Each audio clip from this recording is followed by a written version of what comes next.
Today I want to talk to you about the change process and poetry.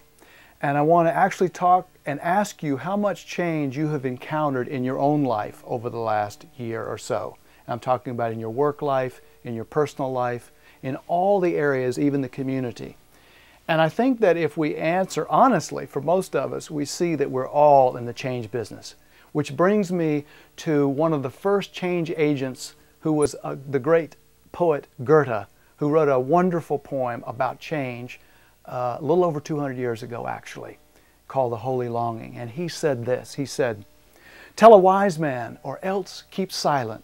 For those who do not understand will mock it right away. I praise what is truly alive, what longs to be burned to death.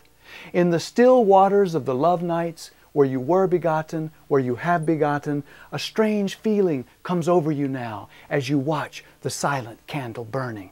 Now you are no longer caught in the obsession for darkness, and a desire for higher lovemaking sweeps you upward. Distance does not make you falter, and now, arriving in magic, insane for the light, you are the butterfly, and you are gone. And so long as you haven't experienced this, to die and so to grow, you are merely a troubled stranger upon the dark, dark earth." Every time I hear that poem, every time I say that poem, I am reminded of the power of poetry and that kind of language to help us. So for example, just to pick up on one piece of that poem, as Goethe says in the first few lines, "Tell a wise man, or else keep silent, for those who do not understand will mock it right away." I've thought to myself over the years, what did he mean by that? Certainly one of the things he meant was that we need to share our dreams and our most important visions with those who care about us. Certainly that's true.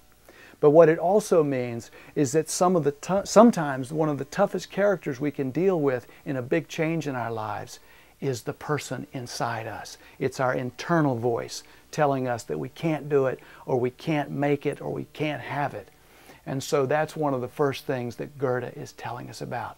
Now, we'll come back to this poem again because there's other points to be made, but I want you to have this in your toolkit for those changes, those difficult changes in your life.